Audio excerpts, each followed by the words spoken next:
السلام علیکم ورحمۃ اللہ وبرکاتہ۔ نحمدہ ونصلی ونسلم علی رسولہ الکریم، اما بعد۔ اللہم صلی علی محمد النبی الامی وعلی آلہ وسلم تسلیما۔ قال النبی صلی اللہ علیہ وسلم: اذا کان لیلۃ القدر نزل جبرائیل علیہ السلام فی کبکبۃ من الملائکۃ یصلون علی کل عبد قائم او قاعد یذکر اللہ عز وجل، او کما قال علیہ الصلاۃ والسلام۔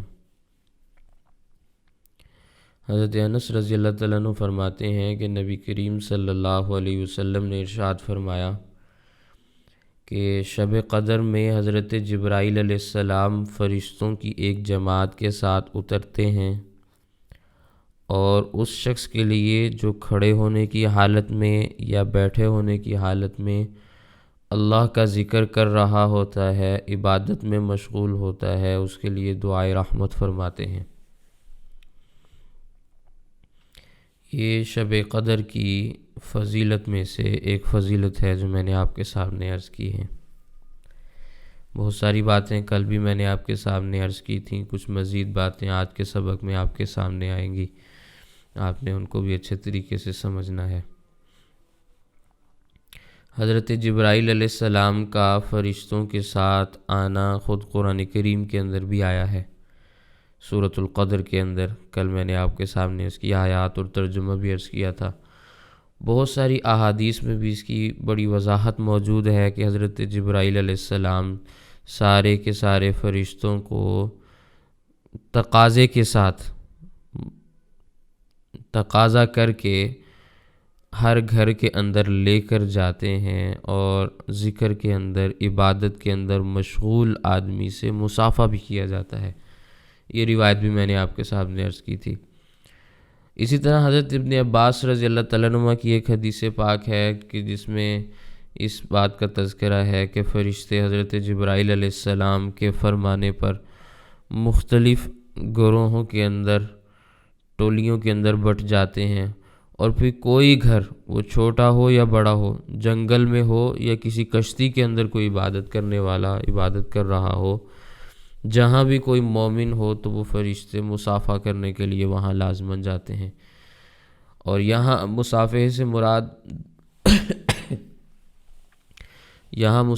مراد مصافحہ بھی ہے کہ ہاتھوں سے ہاتھوں کو ملانا، اور یہاں دعائے خیر بھی مراد ہو سکتی ہے، کیونکہ فرشتے سارے کے سارے نور سے بنے ہوئے ہیں، نورانی مخلوق ہیں، ہمیں نظر نہیں آتے، محسوس بھی نہیں ہوتے، فرشتوں کا احساس نہیں ہوتا۔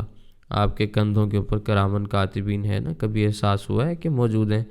اسی طرح حفاظت کے لیے فرشتے پاس ہی ہوتے ہیں، لیکن کبھی محسوس نہیں ہوتے۔ تو فرشتے ایک غیر مرئی، غیر محسوس قسم کی مخلوق ہے، جو نہ نظر آتی ہے نہ محسوس ہوتی ہے۔ تو اس لیے جب جبرائیل علیہ السلام مصافحہ کرتے ہیں تو لوگ کہتے ہیں بھی ہمیں پتہ کیوں نہیں چلتا؟ تو پتہ اس لیے نہیں چلتا کہ وہ غیر محسوس مخلوق سے تعلق رکھتے ہیں، تو مصافحہ وہ کرتے ہیں کیونکہ حدیث پاک کے اندر آتا ہے۔ ہم حدیث پاک کی بات کو قبول کرتے ہوئے جبرائیل علیہ السلام کے اس مصافحے کے قائل ہیں، ٹھیک ہے؟ تو اس لیے جو شب قدر میں عبادت کرنے والا ہوتا ہے وہ اپنے آپ کو بہت بہترین قسم کا فرد شمار کرے کہ جبرائیل علیہ السلام خود اترے ہیں اس کے مصافحے کے لیے۔ اور ایسا بھی ہوتا ہے کہ اولیاء اللہ کو یہ چیزیں محسوس بھی ہوتی ہیں، نظر بھی آتی ہیں، ایسا نہیں ہے کہ بالکل کوئی چیز نہ محسوس ہو نہ نظر آئے۔ تو بہرحال ہمارا تو ایمان اور یقین حدیث پاک کے اوپر ہے، اس لیے یہ روایات ہم پڑھتے بھی ہیں، پڑھاتے بھی ہیں اور بیان بھی کرتے ہیں۔ اسی طرح حضرت عبادہ بن صامت رضی اللہ تعالیٰ عنہ کی ایک حدیث پاک ہے جس کو مشکات میں بھی بیان کیا گیا ہے، اور امام بخاری رحمہ اللہ نے صحیح بخاری کے اندر بھی اس کا تذکرہ کیا ہے کہ نبی کریم صلی اللہ علیہ وسلم ایک دن باہر تشریف لائے، چاہتے وہ یہ تھے کہ شب قدر کی مسلمانوں کو اطلاع کر دیں، لیکن دو مسلمانوں میں آپس میں جھگڑا ہو رہا تھا، تو نبی کریم صلی اللہ علیہ وسلم نے فرمایا خرجت لأخبركم بليلة القدر فتلاحى فلان وفلان فرفعت وعسى أن يكون خيرا لكم فالتمسوها في التاسعة والسابعة والخامسة۔ نبی کریم صلی اللہ علیہ وسلم فرمانے لگے میں آیا تو اس لیے تھا تاکہ تمہیں شب قدر کی اطلاع دے دوں، لیکن فلاں آدمی آپس میں جھگڑا کر رہے تھے جس کی وجہ سے اس کی تعیین اٹھا لی گئی۔ کیا بعید ہے کہ اللہ تعالیٰ کا اس اٹھا لینے میں ہی کوئی بہتر فیصلہ ہو، لہٰذا اب تم اس کو 9ویں رات میں، 7ویں رات میں، 5ویں رات میں تلاش کرو۔ یہ نبی کریم صلی اللہ علیہ وسلم کی حدیث پاک بخاری میں موجود ہے۔ تو اب اس حدیث میں 3 مضامین قابل غور ہیں۔ سب سے پہلی بات تو یہ ہے کہ وہ جھگڑا جو 2 مسلمانوں میں ہو رہا تھا اور وہ اس قدر وہ بری چیز تھی کہ جس کی وجہ سے ہمیشہ کے لیے شب قدر کی تعیین ہی اٹھا لی گئی، اور صرف یہی نہیں کہ جھگڑا ہے بلکہ برکات سے محرومی کا ذریعہ بھی وہ جھگڑا بن گیا ہے۔ تو نبی کریم صلی اللہ علیہ وسلم کا ایک ارشاد اور بھی ہے، میں وہ آپ کے سامنے عرض کر دیتا ہوں۔ فرمانے لگے کہ تمہیں نماز، روزہ، صدقے سے کوئی افضل چیز نہ بتلاؤں؟ تو صحابہ عرض کرنے لگے یا رسول اللہ ہمیں ضرور بتائیں۔ تو اللہ کے نبی صلی اللہ علیہ وسلم نے فرمایا آپس کا سلوک سب سے افضل ہے، آپس کی لڑائی دین کو ختم کرنے والی ہے، مونڈنے والی ہے۔ الفاظ روایت کے یوں ہیں جیسے اس طرح سے سر کے بال ایک دم صاف ہو جاتے ہیں نا، ٹنڈ ہو جاتی ہے، کوئی بال سر کے اوپر نہیں رہتا، تو آپس کی لڑائی سے دین اس طرح صاف ہو جاتا ہے کہ کوئی جز بھی دین کا باقی نہیں چھوٹتا۔ تو یہ جھگڑوں کی نحوست ہے جس کی وجہ سے نقصانات ہمیشہ ہمارے ہوئے ہیں، پہلے بھی ہوئے ہیں، آج بھی ہو رہے ہیں۔ تو ان نقصانات کا تدارک کرنا چاہیے، ان میں مزید اپنے آپ کو الجھانا نہیں چاہیے۔ سمجھ میں آئی ہے بات؟ تو نبی کریم صلی اللہ علیہ وسلم شب قدر کی تعیین کے لیے بتلانے کے لیے تشریف لائے، لیکن جھگڑے کی وجہ سے معاملہ وہ خراب ہو گیا۔ تو اب شب قدر کی تعیین ہمارے درمیان سے اٹھا لی گئی ہے۔ ہم متعین کر کے نہیں کہہ سکتے کہ 27ویں رات شب قدر ہے، 29ویں رات شب قدر ہے، 25ویں رات شب قدر ہے یا 23ویں رات شب قدر ہے، کیونکہ لڑائی کی وجہ سے جب نبی کریم صلی اللہ علیہ وسلم کے ذہن سے وہ بات نکل گئی تو اب وہ معاملہ امت کے درمیان سے ختم ہو گیا ایک انداز میں، اب اس کو تلاش ہی کرنا پڑے گا۔ لیکن نبی کریم صلی اللہ علیہ وسلم کا یہ فرمانا کہ شاید اسی میں تمہارے لیے بہتری ہو، اس کا مطلب یہ ہے کہ شب قدر کے بارے میں جو بات مجھے بتائی گئی تھی اب وہ مجھے بھلا دی گئی ہے، اگر میں تمہیں بتا دیتا تو تم صرف اسی رات کے اوپر بھروسہ کر کے بیٹھ جاتے، صرف اسی رات میں عبادت کرتے اور اس کے علاوہ تم کچھ بھی نہ کرتے۔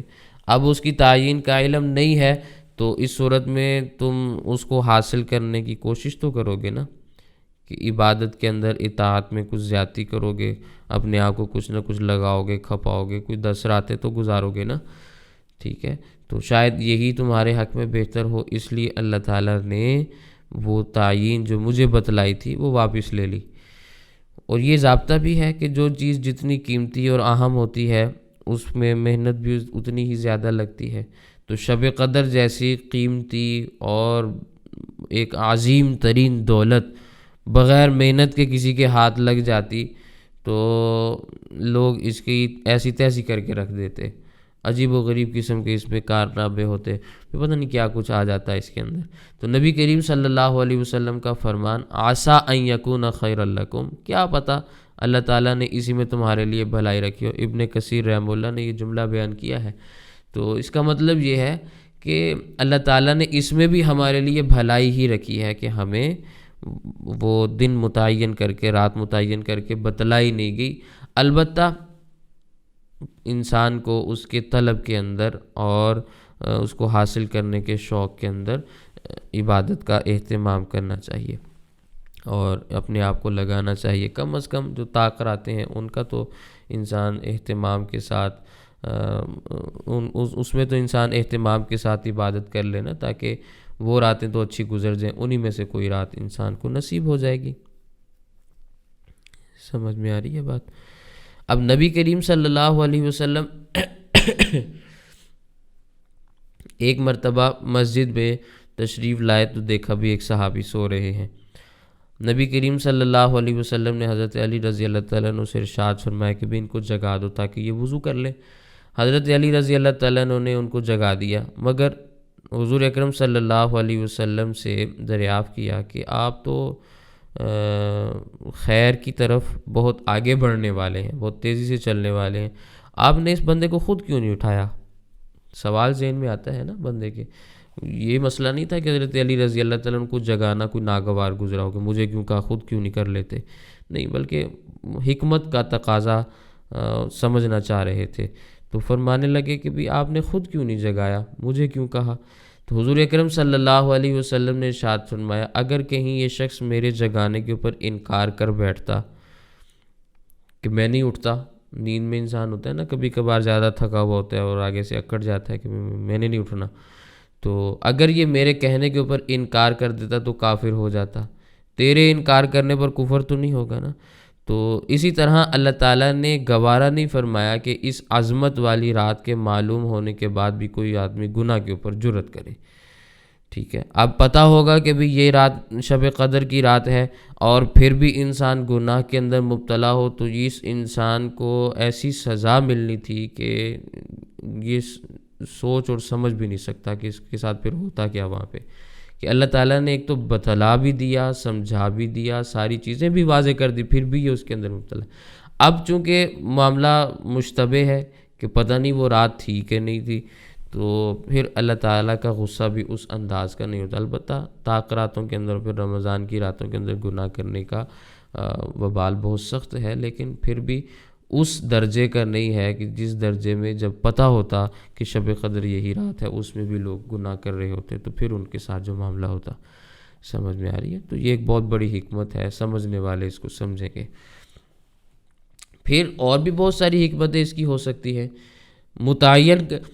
متعین کر دی گئی ایک رات متعین کر دی کہ بھی فلاں رات ہے، لیکن اتفاقاً وہ رات چھوٹ گئی۔ اب انسان پورا سال افسردگی کے ساتھ، افسوس کے ساتھ گزارے گا کہ اوہو کیسا میں بدبخت آدمی ہوں کہ مجھے ایک رات بھی جاگنا نصیب نہیں ہوا، سال کے بعد ایک رات آنی تھی میں وہ بھی نہیں جاگ سکا۔ ہونا تو چاہیے انسان کو، لیکن یہ دکھ اتنا بڑا ہوتا کہ کئی لوگ اسی دکھ کی وجہ سے دنیا سے چلے جاتے، ایمان والے، کہ ہم سے وہ رات رہ گئی، ہم اس کو نہیں پا سکے۔ تو اب رمضان کی مختلف راتیں ہیں، تو کوئی کسی رات میں عبادت کرتا ہے، کوئی کسی رات میں عبادت کرتا ہے، لگے ہوتے ہیں۔ اللہ تعالیٰ اس لگنے کی وجہ سے ہی ان کو بہت ساری چیزیں عطا کر دیتے ہیں، اگرچہ وہ شب قدر نہ بھی پا سکیں تو اور بہت کچھ ان کو مل جاتا ہے۔ سمجھ میں آ رہی ہے نا باتیں؟ تو یہ بہت ساری حکمتیں ہیں اس کو اٹھا لینے میں۔ اب نبی کریم صلی اللہ علیہ وسلم کو شب قدر کا بتایا گیا، اطلاع دینے کے لیے صحابہ کرام کے پاس تشریف لا رہے تھے، تو مسجد نبوی میں یا مسجد نبوی کے باہر دو مسلمان کسی معاملے میں جھگڑ رہے ہیں، ان کا جھگڑا ختم کرانے کی کوشش کی، اتنے میں وہ بات ذہن سے نکل گئی، تو یہ جھگڑے کی قباحت سبب بنی شب قدر کے اٹھا لینے کا۔ اب اس سے ہمیں یہ پتہ چلتا ہے کہ مسلمانوں کا آپس میں جھگڑا کرنا اللہ تعالیٰ کو کتنا ناپسند ہے۔ اس کی وجہ سے اللہ تعالیٰ کی بہت ساری نعمتیں اور رحمتیں وہ رک جاتی ہیں، انسان ان سے محروم ہو جاتا ہے، اس لیے ان معاملات سے ڈرنا چاہیے۔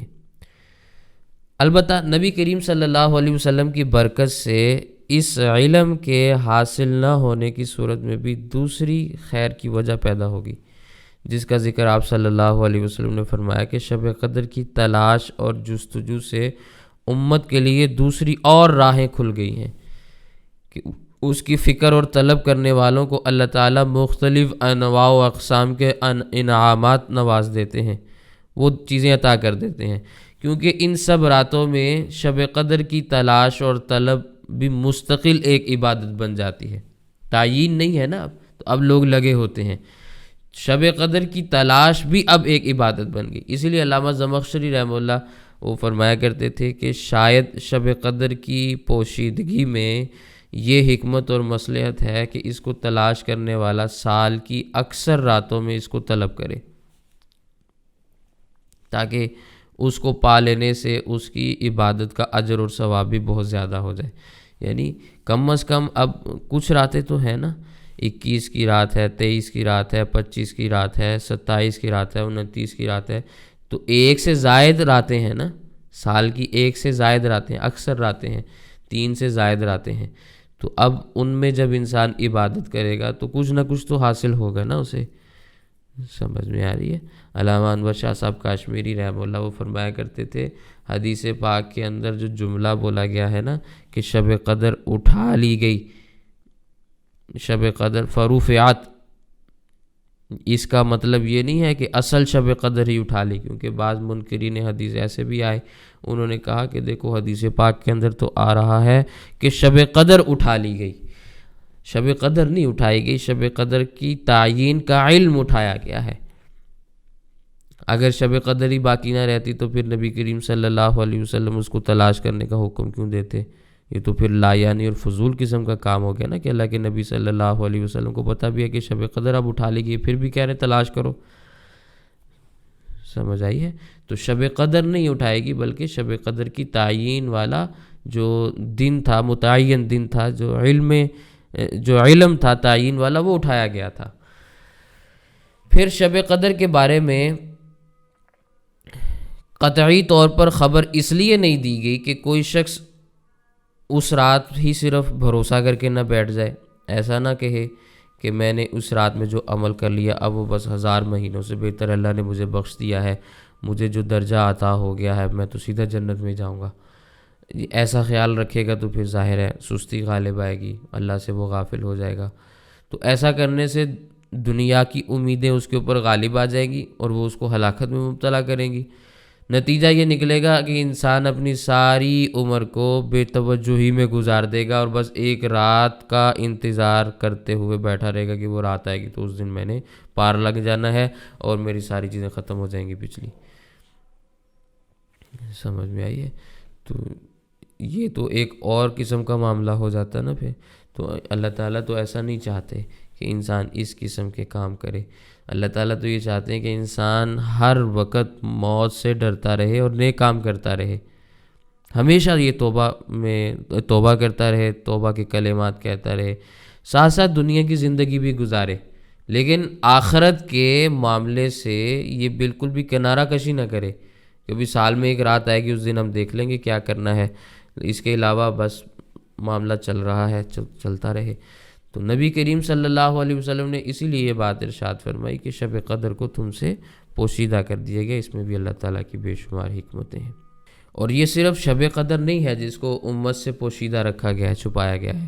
غنیت الطالبین میں حضرت سیدنا شیخ عبد القادر جیلانی رحمہ اللہ نے ایک بات بیان فرمائی ہے، وہ میں آپ کے سامنے عرض کرتا ہوں۔ نبی کریم صلی اللہ علیہ وسلم کی حدیث پاک کے حوالے سے بھی بات ارشاد فرماتے ہیں کہ 5 چیزوں سے اس امت کو پوشیدہ رکھا گیا ہے، 5 چیزیں اس امت سے پوشیدہ رکھی گئی ہیں، چھپا کے رکھی گئی ہیں۔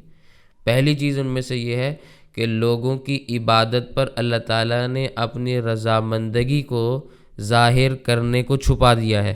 آپ نے عبادت کی ہے نا، نماز پڑھی ہے، اللہ اس پر راضی ہیں یا ناراض ہیں؟ گناہوں پر اللہ تعالیٰ نے اپنے غضب اور غصے کو چھپا دیا ہے۔ آپ نے فلاں کام کیا، اللہ ناراض ہوئے کہ نہیں ہوئے آپ کو نہیں پتہ۔ درمیانی نماز کو دوسری نمازوں سے اللہ تعالیٰ نے پوشیدہ رکھا ہے۔ اب درمیانی نماز سے کون سی نماز مراد ہے؟ الصلاۃ الوسطیٰ، لوگ محدثین فرماتے ہیں، مفسرین فرماتے ہیں اس سے مراد عصر کی نماز ہے، محدثین کہتے ہیں اس سے مراد فجر کی نماز ہے، بعض فرماتے ہیں اس سے مراد عشاء کی نماز ہے، بعض لوگ کہتے ہیں مراد ظہر کی نماز ہے، بعض کہتے ہیں نماز تہجد مراد ہے۔ جنہوں نے یہ سبق پڑھا ہے ان کے علم میں یہ بات ہے نا کہ الصلاۃ الوسطیٰ سے کون سی نماز مراد ہے۔ اگرچہ ہم یہ کہتے ہیں کہ نماز عصر مراد ہے، لیکن علماء کے مختلف اقوال بھی تو ہیں نا، تو وہ بھی احادیث کی بنیاد پر ہیں۔ سمجھ میں آ رہی ہے بات؟ تو الصلاۃ الوسطیٰ کو دوسری نمازوں سے پوشیدہ کر دیا گیا کہ صلاۃ وسطیٰ سے کون سی نماز مراد۔ اب اگر یہ واضح طور پر بتلا دیا جاتا نا کہ عصر کی نماز ہی مراد ہے تو لوگ عصر پڑھ لیتے، باقی چھوڑ دیتے، عصر پڑھ لیتے باقی چھوڑ دیتے، تو اس کی تعیین میں ہی پوشیدگی پیدا ہوگی، ابہام آ گیا. سمجھ آ رہی ہے میری باتیں؟ اللہ تعالیٰ نے اپنے اولیاء اللہ کو عام لوگوں کی نظروں سے پوشیدہ فرما دیا ہے. یہ غنیۃ الطالبین میں حضرت شیخ عبد القادر جیلانی رحمہ اللہ فرما رہے ہیں. یہ اللہ تعالیٰ نے اپنے دوستوں پر، اپنے اولیاء پر یہ کرم کیا ہے کہ ان کو عام لوگوں کی نظروں سے پوشیدہ رکھا ہے. کسی کسی کی ولایت کا پتہ چلتا ہے، کسی کسی کی ولایت کا پتہ چلتا ہے، سب کی ولایت واضح نہیں ہوتی. یہ بات جملہ میرا ذہن میں رکھنا ہے آپ نے. اللہ تعالیٰ جب بھی کسی کو مقام ولایت عطا فرماتے تو ولایت کے 2 درجات ہوتے ہیں. ایک ولایت کا درجہ ایسے ہوتا ہے کہ لوگ اس کو ولی سمجھنا شروع کر دیتے ہیں، لوگوں کو پتہ چل جاتا ہے کہ یہ ولی اللہ ہے، تو لوگ ان کی طرف آنا شروع ہو جاتے ہیں، ان سے استفادہ کرتے ہیں، ان سے علم حاصل کرتے ہیں، ان کے تقویٰ سے فیض یاب ہوتے ہیں. اور ایسے افراد کی تعداد بہت کم ہوتی ہے، بہت کم ہوتی ہے کہ جن پر اللہ تعالیٰ اپنی اس صفت کو ظاہر فرماتے ہیں کہ لوگ ان کو پہچان لیتے ہیں. اکثر اولیاء اللہ ایسے ہوتے ہیں کہ لوگوں کی نظروں سے وہ پوشیدہ ہوتے ہیں. صفت غیبوبت کا ظہور ہوتا ہے ان کے اوپر، غائب ہو جاتے ہیں، لوگوں کی نظروں سے پوشیدہ ہو جاتے ہیں. کوئی بھی ان کو ولی اللہ نہیں سمجھتا، لیکن ہوتے وہ اللہ کے ولی ہیں. سمجھ میں آئی ہے؟ تو اللہ تعالیٰ اپنے اولیاء اللہ کو، یہ بعض لوگوں کو جو اللہ تعالیٰ نے صفت اظہار کے ساتھ لوگوں کے درمیان مشہور کرا دیا نا، تو وہ بھی اس لیے تاکہ امت کی اصلاح کا نظام چلتا رہے. وگرنہ اصلاً اللہ تعالیٰ نے جیسے اپنی رضا کو پوشیدہ کیا ہے نا، اپنے غصے اور ناراضگی کو مخفی رکھا ہے، ایسے اللہ تعالیٰ اپنے اولیاء کو بھی چھپا لیتے تاکہ لوگ ان کو تکلیف نہ دے سکتے. لوگ ان کو پھر اللہ کے نام کی وجہ سے تکلیف میں مبتلا نہ کر سکتے، چھپا لیتے ان کو. سمجھ میں آئی ہے؟ تو ایک تو اللہ نے اپنی رضامندگی کو عبادات کے اوپر اس کو چھپا لیا، اب گناہوں کے اوپر اپنے غضب و ناراضگی کو اس کو چھپا لیا. صلاۃ وسطیٰ کو اللہ نے مخفی رکھا اور اپنے اولیاء اللہ کو لوگوں کی نگاہوں سے چھپا لیا. اور پھر رمضان کے مہینے میں شب قدر کو اللہ نے چھپا لیا. یہ حضرت سیدنا شیخ عبد القادر جیلانی رحمہ اللہ نے غنیۃ الطالبین میں حدیث بیان کی ہے. اللہ اکبر. اسی لیے حضرت انس رضی اللہ تعالیٰ عنہ فرماتے ہیں، وہ میں نے کل بھی آپ کے سامنے روایت بیان کی تھی، بڑا ہی وہ کوئی محروم قسم کا آدمی ہے جو رمضان کی طاق راتوں میں بھی اس کو تلاش نہ کر سکے. کہ اتنی بات بھی بتلا دی گئی ہے کہ طاق راتوں میں اس کو تلاش کر لو، پالو گے. تو حضرت انس رضی اللہ تعالیٰ عنہ فرماتے ہیں نبی کریم صلی اللہ علیہ وسلم فرمایا کرتے تھے جب رمضان کا مہینہ آتا، فرماتے ان ھذا الشہر قد حضرکم فیہ لیلۃ خیر من الف شہر من حرمھا فقد حرم الخیر کلہ ولا یحرم خیرھا الا محروم. ابن ماجہ کی یہ روایت ہے کہ تمہارے اوپر ایک مہینہ آ چکا ہے جس میں ایک رات 1000 مہینوں سے بھی زیادہ فضیلت والی ہے. اب اس رات جو محروم رہ گیا وہ تو ہر قسم کی بھلائی سے محروم رہ گیا، لیکن اس رات سے محروم وہی رہتا ہے جو واقعتاً محروم ہو. یہ انسان کے ایمان کی کمی کی علامت ہے، نیکیوں سے بے خبری کی، بے توجہی کی علامت ہے کہ اس کو ویسے تو پیسہ کمانا ہو تو ساری رات جاگ لے، لیکن شب قدر کو تلاش کرنے کے لیے وہ رات بھر کھڑا نہیں رہ سکتا، وہ رات بھر ذکر اور عبادت میں مشغول نہیں رہ سکتا. یہ انسان کی نیکیوں سے محرومی کی علامت ہے.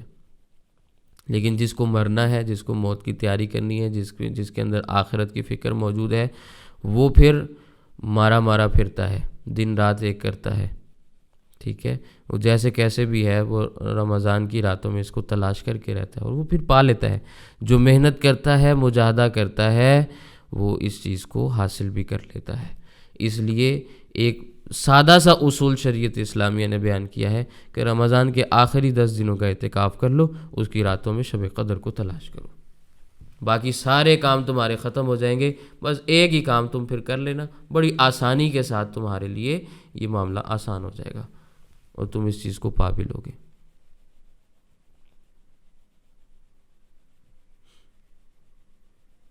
سمجھ میں آئی ہے بات؟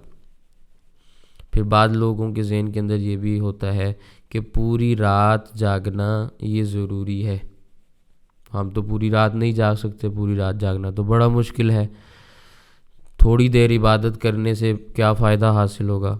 یا تو انسان پوری رات عبادت کرے نا، اس لیے وہ تھوڑی عبادت بھی نہیں کرتے اور چھٹی کر جاتے ہیں۔ یہ خیال بالکل غلط ہے۔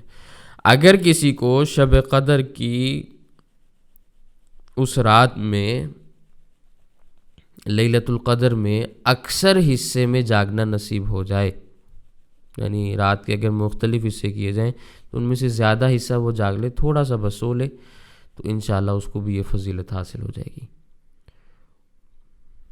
ٹھیک ہے، پوری رات جاگنا بھی مشکل نہیں ہے آج کے اس زمانے میں، لیکن پھر بھی اگر آدھی سے زیادہ رات جاگ لی جائے تو بھی انسان کو یہ فضیلت حاصل ہو جاتی ہے، اللہ تعالیٰ اس کو یہ چیزیں عطا کر دیتے ہیں۔ اتنی بڑی عبادت کو حاصل کرنے کے لیے پوری رات کا تقاضا بھی نہیں ہے، بس آدھی سے تھوڑی سی زیادہ رات جاگ لیں، اللہ تعالیٰ یہ چیزیں عطا کر دیں گے۔ ٹھیک ہے، اور پھر اللہ تعالیٰ نے مسلسل 10 راتیں جاگنے کا حکم بھی نہیں دیا، 5 راتوں کا کہا ہے، طاق راتوں میں تلاش کرو اس کو۔ اگر مسلسل جاگنے کا حکم ہوتا تو بہت سارے لوگ پھر ہمت ہار جاتے، بعض کر بھی لیتے جن کی صحت اچھی ہوتی، تندرست ہوتے تو، لیکن وہ بھی مسلسل اگر دن میں بھی جاگیں گے رات میں بھی جاگیں گے تو ان کی صحت کے اوپر بھی اثر پڑے گا کہ نہیں پڑے گا؟ اس لیے اللہ تعالیٰ نے طاق راتوں میں، یعنی 21 کی رات، 23 کی رات، 25 کی رات، یعنی ایک رات چھوڑ کر دوسری رات، تو اس میں عبادت کا فرما دیا کہ بھئی ان میں تلاش کر لو، ان میں سے ایک رات آپ کو مل جائے گی، یعنی ایک رات سو لیں، دوسری رات آپ جاگ لیں، ایک رات آپ آرام کریں، دوسری رات آپ عبادت کریں، اس سے صحت کے اوپر بھی اثر نہیں پڑے گا اور چیز بھی حاصل ہو جائے گی۔ اور یہ جو بات میں نے آپ کے سامنے عرض کیا نا کہ اس کو طاق راتوں میں تلاش کرو، یہ بخاری شریف کے اندر بھی روایت ہے اور مشکات کے اندر بھی روایت موجود ہے۔ حضرت سیدہ عائشہ رضی اللہ تعالیٰ عنہا فرماتی ہیں، تحروا لیلۃ القدر فی الوتر من العشر الاواخر من رمضان، کہ نبی کریم صلی اللہ علیہ وسلم فرماتے ہیں کہ تلاش کرو لیلۃ القدر کو رمضان کے آخری عشرے کی طاق راتوں میں۔ تحروا لیلۃ القدر فی الوتر من العشر الاواخر من رمضان، رمضان کی آخری 10 راتوں کی طاق راتوں میں لیلۃ القدر کی تلاش کرو۔ اب طاق راتیں کون سی ہیں؟ جمہور علماء کا موقف اس پہ یہ ہے 21ویں رات سے یہ شروع ہوتی ہے، 21ویں، 23ویں، 25ویں، 27ویں اور 29ویں پہ ختم ہو جاتی ہے، یہ العشر الاواخر ہے۔ ٹھیک ہے، تو یہ راتیں ہیں، ان راتوں میں لیلۃ القدر کو تلاش کیا جاتا ہے۔ اور پھر یہ بات بھی یاد رکھیں، شب قدر قیامت تک رہے گی، ہر سال آئے گی، ایسا نہیں ہے کہ کسی سال چھٹی پہ چلی جائے، یہ نہیں ہو سکتا۔ حضرت ابو ذر رضی اللہ تعالیٰ عنہ کی روایت ہے، نبی کریم صلی اللہ علیہ وسلم سے عرض کیا گیا کہ اللہ کے نبی کہ کیا شب قدر کسی زمانے کے ساتھ خاص ہے یا ہر زمانے میں آئے گی؟ تو نبی کریم صلی اللہ علیہ وسلم نے واضح طور پر فرمایا کہ قیامت تک شب قدر رہے گی۔ پھر حضرت ابو ذر فرماتے میں نے عرض کیا رمضان کے کس حصے میں آئے گی؟ تو آپ صلی اللہ علیہ وسلم نے فرمایا کہ عشرہ اول اور عشرہ آخر میں تلاش کرو، پہلے عشرے میں اور آخری عشرے میں تلاش کرو۔ پھر نبی کریم صلی اللہ علیہ وسلم دیگر سوالوں کے جواب میں مشغول ہو گئے۔ تھوڑی دیر بعد حضرت ابو ذر فرماتے میں نے موقع پا کے دوبارہ عرض کیا کہ حضرت دوبارہ بتلا دیں کہ عشرہ کے کون سے حصے میں تلاش کریں؟ تو نبی کریم صلی اللہ علیہ وسلم حضرت ابو ذر فرماتے ہیں نبی کریم صلی اللہ علیہ وسلم اتنے ناراض ہوئے کہ اس سے قبل اتنے ناراض کبھی بھی مجھ سے نہیں ہوتے،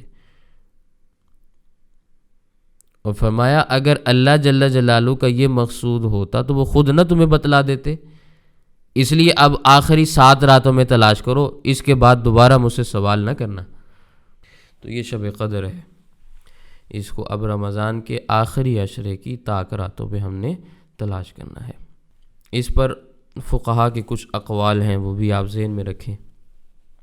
حضرت امام اعظم ابو حنیفہ نعمان بن ثابت نور اللہ مرقدہ وہ فرماتے ہیں کہ شب قدر تمام رمضان میں گھومتی ہے۔ یہ امام اعظم حنیفہ رحمہ اللہ کا فرمان ہے، تمام رمضان میں گھومتی ہے۔ حضرت امام ابو یوسف رحمہ اللہ اور حضرت امام محمد رحمہ اللہ فرماتے ہیں کہ تمام رمضان کی کسی ایک رات میں ہے، لیکن متعین نہیں ہے کہ کون سی رات ہے، ٹھیک ہے۔ حضرت امام شافعی رحمہ اللہ فرماتے ہیں 21ویں شب میں ہونا میرے نزدیک زیادہ اقرب ہے، سیدنا امام شافعی رحمہ اللہ۔ حضرت امام مالک اور حضرت امام احمد بن حنبل رحمہ اللہ کا قول یہ ہے کہ رمضان کے آخری عشرے کی طاق راتوں کے اندر شب قدر گھومتی ہے، کسی سال کسی ایک رات میں اور کسی سال کسی دوسری رات میں ہوتی ہے، ٹھیک ہے۔ اور بیشتر فقہا کی یہ بھی رائے ہے کہ 27ویں رات میں زیادہ امید کی جاتی ہے، یہ فقہا کے اقوال ہیں۔ تو ہمارے نزدیک بھی فتویٰ صاحبین کے قول کے اوپر ہے، حضرت امام ابو یوسف امام محمد رحمہ اللہ کے قول پہ۔ البتہ امام اعظم ابو حنیفہ رحمہ اللہ کا قول کہ شب قدر تمام رمضان میں گھومتی ہے، یہ بھی نبی کریم صلی اللہ علیہ وسلم کی احادیث سے اخذ کیا ہوا قول ہے، خود امام اعظم ابو حنیفہ رحمہ اللہ کا اپنا نہیں ہے۔ تو بہرحال ہر آدمی کو اپنی ہمت کے مطابق، اپنی وسعت کے مطابق شب قدر کو تلاش کرنا چاہیے، رمضان میں اس کو تلاش کرنا چاہیے، اور آخری عشرے کو غنیمت سمجھنا چاہیے۔ جتنا ہو سکے آخری عشرے کی طاق راتوں میں اللہ تعالیٰ کی عبادت کے اندر انسان اپنے آپ کو لگائے۔ کہیں ایسا نہ ہو کہ انسان اپنے آپ کو کہیں اور مصروف رکھتے ہوئے اس اتنی عظیم ترین نعمت سے اپنے آپ کو محروم کر لے۔ تو انسان کو تھوڑا سا اپنے عبادات کے معاملے میں بھی غور و فکر کرنا چاہیے، سوچنا چاہیے کہ اللہ تعالیٰ نے ہمیں جو چیز عطا فرمائی ہے وہ کوئی معمولی چیز نہیں ہے، ہم خالق کی اس دی ہوئی نعمت کو کیسے صحیح طور پر حاصل کر سکتے ہیں، اس کی قدردانی کر سکتے ہیں، بس ہم نے ذرا یہ سوچنا ہے۔ اس کے بعد جب ہم لگیں گے تو اللہ تعالیٰ ہمیں ضرور بھی ضرور وہ چیز عطا کر دیں گے، ٹھیک ہے۔ حضرت عبداللہ ابن عباس رضی اللہ تعالیٰ عنہ کی ایک روایت آتی ہے، وہ میں آپ کے سامنے عرض کر دیتا ہوں، آپ اس کو ذرا سنیں۔ فرماتے ہیں کہ میں نے شب قدر کو معلوم کرنے کے لیے طاق اعداد میں غور کیا تو 7 کا عدد اس کے لیے زیادہ مناسب نظر آیا۔ جب 7 کے عدد میں غور کیا تو پتہ چلا کہ 7 آسمان ہیں، 7 ہی زمینیں ہیں، دریا بھی 7 ہیں، صفا اور مروہ کے درمیان سعی بھی 7 مرتبہ ہے، کعبے کا طواف بھی 7 مرتبہ ہے، اور جو پتھر مارے جاتے ہیں وہ بھی 7 ہی مارے جاتے ہیں، ٹھیک ہے۔ آدمی کی تخلیق بھی 7 قسم کے اعضاء سے ہوئی ہے، انسان کا رزق بھی 7 دانے ہیں، اور آدمی کے چہرے میں بھی 7 ہی سوراخ بنائے گئے ہیں۔ 7 ہی سوراخ ہے نا، 2 کان ہیں، 2 ناک ہیں، 2 کان کے سوراخ ہیں، 2 ناک کے ہیں، 2 آنکھیں ہیں، 1 منہ ہے، 7 ہی ہے نا۔ اسی طرح جو رحم کی حالتیں ہیں وہ بھی 7 قسم کی ہیں۔ قرآن کریم کی قرات بھی 7 ہیں، سجدے میں بھی 7 اعضاء زمین پر لگائے جاتے ہیں، دوزخ کے دروازے بھی 7 ہیں، دوزخ کے نام بھی 7 ہیں، دوزخ کے طبقات بھی 7 ہیں، اصحاب کہف بھی 7 ہیں، قوم عاد کی ہلاکت بھی 7 دن میں ہوئی، یوسف علیہ السلام بھی 7 برس جیل میں رہے، سورہ یوسف میں جن گایوں کا تذکرہ ہے وہ بھی 7 تھیں، قحط بھی 7 سال رہا، پھر 7 سال ہی فراخ دلی کے اور فراخی کی آئے، جو تعبیر قرآن کریم کے اندر آتی ہے نا حضرت یوسف علیہ السلام والی، وہ والی۔ 5 وقت کی نماز کی رکعتیں بھی 17 بنتی ہیں، تو 7 کا ہی ایک عدد ہے 17۔ اللہ تعالیٰ یہ فرماتے ہیں کہ حج کے بعد 7 روزے رکھو، تو وہاں بھی 7 ہیں۔ نسب کے اعتبار سے 7 قسم کی عورتوں سے نکاح کرنا حرام ہے، وہ بھی 7 قسم کی ہیں، 7 قسم کی عورتوں سے شادی کرنے سے منع کیا گیا ہے۔ پھر نبی کریم صلی اللہ علیہ وسلم کا یہ بھی ارشاد ہے کہ 7 مرتبہ اس برتن کو دھوو جس میں کتا منہ ڈال دیتا ہے، ٹھیک ہے۔ ایسی روایات موجود ہیں، اگرچہ ہمارا فتویٰ 3 مرتبہ دھونے کے اوپر ہے، لیکن 7 مرتبہ والی روایات بھی موجود ہیں۔ جنہوں نے شرح معانی الآثار پڑھی ہے ان کو پتہ ہے، روایات آتی ہیں۔ پھر حضرت ایوب علیہ السلام مصیبت میں 7 برس تک گرفتار رہے۔ حضرت سیدہ عائشہ فرماتی ہیں کہ جب آپ صلی اللہ علیہ وسلم نے مجھ سے نکاح کیا تو میں 7 سال کی تھی۔ گرمیوں کے دن بھی 7 ہی ہیں، یعنی یہ آپ پنجابی والوں سے پوچھیں گے نا، پنجاب والوں سے، وہ آپ کو بتائیں گے کہ بھی کیسے 7 بنتے ہیں۔ بہرحال گرمیوں کے دن بھی 7 ہیں، یعنی یہ 7 دن کی گرمی ایسی ہوتی ہے جو انسان کو کاٹ کے رکھ دیتی ہے، ختم کر دیتی ہے، بہت سخت قسم کی گرمی کے جو ایام ہوتے ہیں۔ اسی طرح نبی کریم صلی اللہ علیہ وسلم فرمائے میری امت کے شہید بھی 7 ہیں۔ پہلا وہ جو خدا کی راہ میں شہید ہو جائے، طاعون کی بیماری میں مر جائے، سل کی بیماری سے جو مر جائیں، پانی میں ڈوب کے مر جائیں، آگ میں جل کے جو مر جائیں، جو دست کی بیماری، موشن لگنے کی وجہ سے جن کی وفات ہو جائے، وہ عورت جو نفاس کی حالت میں ولادت کے بعد دنیا سے چلی جائے، تو یہ 7 قسم کے شہید ہیں۔ پھر اللہ تعالیٰ نے قرآن کریم کے اندر قسم بھی 7 چیزوں کی کھائی ہے، آفتاب کی، چاش کے وقت کی، چاند کی، دن کی، رات کی، آسمان کی،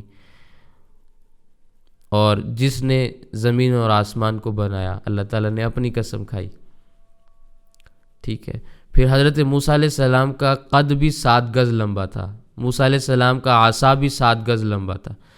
تو یہ حضرت عبداللہ ابن عباس رضی اللہ تعالیٰ عنہ نے ساری باتیں بیان کی۔ اس کے بعد فرمانے لگے اب مجھے یوں لگتا ہے کہ اللہ تعالیٰ نے 7 کے حساب سے بنائی ہے ہر چیز۔ اب اگر شب قدر رمضان کے آخری عشرے میں ہے تو مجھے یوں لگتا ہے کہ 27ویں شب کو ہوگی۔ یہ جو ہمارے ہاں 27ویں شب کا قول زیادہ راجح ہے وہ اس بنیاد پہ ہے۔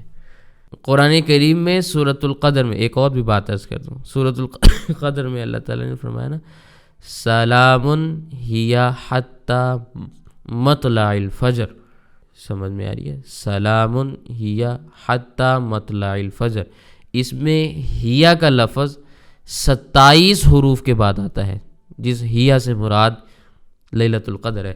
تو اس سے بھی یہی پتہ چلتا ہے کہ شب قدر رمضان مبارک کی 27ویں شب کو ہو سکتی ہے۔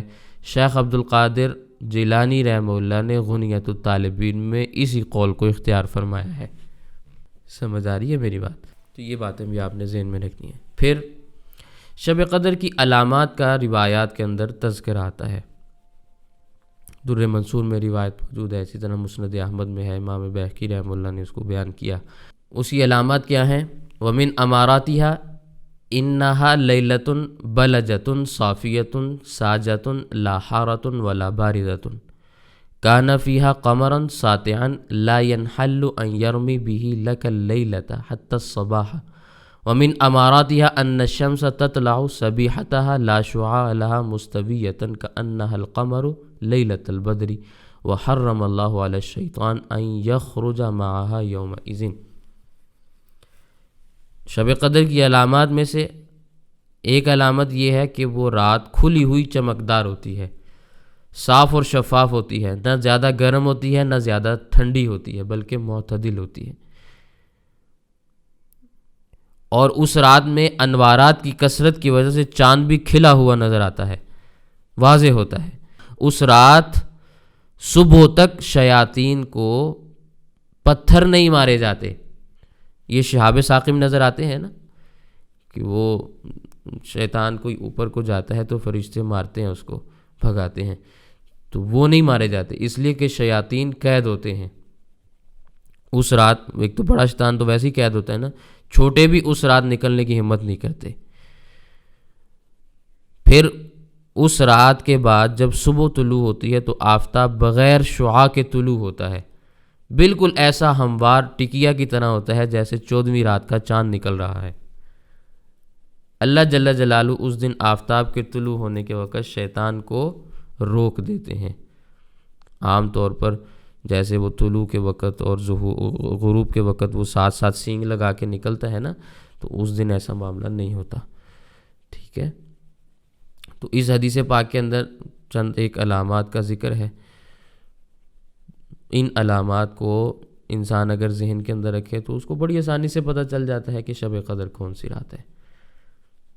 اور بھی احادیث میں مختلف قسم کی نشانیاں بیان کی گئی ہیں، ان نشانیوں کو بھی دیکھ کر انسان سمجھ سکتا ہے کہ کون سی رات شب قدر ہے. سب سے بہترین قسم کی پہچان شب قدر کی یہ ہے کہ اس رات کی صبح کو جب سورج نکلتا ہے تو وہ 14ویں رات کے چاند کی طرح بغیر کرنوں کے اور عام دنوں سے روشنی میں کم ہوتا ہے. ایسے اس کو دیکھنا چاہے انسان تو بڑی آسانی کے ساتھ جیسے چاند دیکھ سکتا ہے ایسے اس سورج کو بھی دیکھ لیتا ہے. ہوتا وہ سورج ہے لیکن اس کی شعاعیں نہیں ہوتی. یہ سب سے بہترین قسم کی شب قدر کی پہچان ہے، لیکن یہ تب پتہ چلتا ہے جب رات گزر جاتی ہے. یہ علامت تب ظاہر ہوتی ہے نا جب رات گزر جاتی ہے. پھر وہ رات بڑی کھلی ہوئی روشن ہوتی ہے. مسند احمد کی روایت کے مطابق ابن کثیر نے جو بات بیان فرمائی وہ یہ ہے کہ نہ وہ رات ٹھنڈی ہوتی ہے نہ وہ زیادہ گرم ہوتی ہے، معتدل رات ہوتی ہے. پھر اس رات میں ستارے نہیں ٹوٹتے. ابن جریر طبری رحمہ اللہ نے بعض بزرگوں کے حوالے سے یہ بات بیان کی ہے کہ اس رات میں ہر چیز زمین پر جھک کر سجدہ کرتی ہے، پھر اسی حالت پر آ جاتی ہے جس حالت میں پہلے ہوتی. یعنی ہر چیز جھکی جھکی دکھائی دیتی ہے، لیکن یہ ان لوگوں کو نظر آئے گی نا جن کی بصیرت کام کرتی ہے. بصارت سے یہ چیز محسوس کم ہوتی ہے، بصیرت سے اس کا تعلق زیادہ ہے. تو یہ بہت سارے لوگوں کو یہ بات سمجھ میں نہیں آئے گی. ہر چیز میں جھکاؤ ہوتا ہے. اور بعض علماء کا تجربہ یہ ہے کہ اس رات میں سمندروں کا، کنووں کا کھارا پانی بھی میٹھا محسوس ہوتا ہے. ہوتا نمکین ہے لیکن پینے والے کو ایسا لگتا ہے کہ مزہ آ گیا، بڑا بہترین پانی ہے. سمجھ میں آئی ہے؟ اور اس کے علاوہ بھی بے شمار علامات بیان کی جاتی ہیں، لیکن مسئلہ یہ ہے کہ ہمیں اعمال کی طرف زیادہ توجہ دینی چاہیے بجائے اس کے کہ ہم نشانیاں تلاش کرتے رہیں. نشانی بھی دیکھیں لیکن اعمال کی طرف زیادہ لگائیں. تو اعمال کرنے ہیں تو سیدہ عائشہ رضی اللہ تعالیٰ عنہ نے نبی کریم صلی اللہ علیہ وسلم سے پوچھا، یا رسول اللہ اگر مجھے شب قدر کا پتہ چل جائے تو پھر میں کیا دعا مانگوں؟ تو اللہ کے نبی صلی اللہ علیہ وسلم نے فرمایا، اللہم انک عفو تحب العفو فاعف عنی. یہ ترمذی میں بھی موجود ہے، مشکات میں بھی موجود ہے. دونوں کتابوں کا حوالہ میں نے آپ کے سامنے عرض کیا، ترمذی میں بھی موجود ہے، مشکات میں بھی موجود ہے. کہنے والے کہہ دیتے ہیں نا بھی یہ دعا کہاں سے ثابت ہے. سمجھ میں آئی ہے؟ تو یہ بہت جامع دعا ہے. اے اللہ تو معاف کرنے والا ہے، معاف کرنے کو پسند بھی کرتا ہے، تو مجھے معاف فرما دے. تو بس اللہ تعالیٰ سے معافی مانگ لیں اس رات میں. یہ بہت جامع دعا ہے، جو اس کا اہتمام کرے گا اللہ تعالیٰ اس کو بہت ساری چیزیں عطا فرما دیں گے. اللہ اکبر. حضرت امام مجاہد رحمہ اللہ بہت بڑے تابعی ہیں، وہ فرماتے ہیں کہ شب قدر 1000 مہینوں کے نیک اعمال سے درجے میں فضیلت والی ہے. ایک حرف کی تلاوت کا ثواب شب قدر میں 60,000 گنا زیادہ ہوتا ہے. اگر کوئی شب قدر میں بیت اللہ میں تلاوت کرے گا تو کم از کم اس کو 6 ارب نیکیاں ملیں گی، اور کوئی شب قدر میں مسجد حرام میں پورا قرآن تلاوت کرے تو اسے اتنی نیکیاں ملیں گی کہ جنتیں اس کی نیکیاں سنبھالے سے نہیں سنبھال پائیں گی. جنت میں بھی اس کی نیکیاں بڑھ جائیں گی. یعنی جنت میں جگہ کم پڑ جائے گی، اتنی اللہ اس کو نیکیاں عطا فرمائیں گے۔ سمجھ میں آئی ہے؟ تو شب قدر میں تلاوت کا اجر بے حد اور بے حساب ہے۔ تو سب سے پہلے شب قدر پالیں تو دعا کا اہتمام کریں، اس کے بعد ہو سکے تو تلاوت قرآن کریم کا اہتمام کریں۔ یہ میں نے شب قدر کے حوالے سے آپ کے سامنے باتیں عرض کی ہیں۔ اللہ تعالی ہمیں شب قدر کو حاصل کرنے کی توفیق عطا فرمائے، اس رات عبادت کرنے کی، اور اس رات کا پورا پورا اجر اللہ تعالیٰ مجھے بھی اور آپ کو بھی عطا فرما دے۔ ٹھیک ہے؟ تو یہ شب قدر کے حوالے سے کچھ باتیں تھیں، یہ بھی میں نے عرض کر دیں۔ اب ہمارے کچھ موضوعات باقی ہیں۔ ایک ہے صلاۃ التسبیح کے حوالے سے، انشاءاللہ کل کے سبق میں اس کا تذکرہ آپ کے سامنے عرض کرتا ہوں۔ ایک ہے صدقۃ الفطر کے حوالے سے، اس کا تذکرہ آپ کے سامنے عرض کرتا ہوں۔ اور ایک ہے دوران نماز تراویح کے دوران مصحف کو ہاتھوں کے اندر اٹھا کر دیکھ کر قرآن کریم کی قرأت کرنا یا سننا، یہ مسئلہ انشاءاللہ کل کے سبق میں یہ تینوں موضوعات آپ کے سامنے عرض کروں گا۔ ٹھیک ہے؟ پھر اس کے بعد ایک موضوع ہمارا رہ جائے گا دعا کے متعلق، دعا کے متعلق، تو وہ اگر آپ نے سننا ہوگا تو انشاءاللہ آپ کو وہ بھی سنائیں گے، نہیں سننا ہوگا تو وہ پھر کسی اور موقع پہ آپ کو سنا دیں گے۔ ٹھیک ہے؟ تو کیونکہ رمضان مبارک میں دعاؤں کا اہتمام کیا جاتا ہے نا، تو دعا کے متعلق ایک موضوع رہ جائے گا، وہ آپ نے اس دفعہ سننا ہو اس دفعہ سن لیں، آئندہ سننا ہو تو آئندہ آپ کو سنا دیں گے۔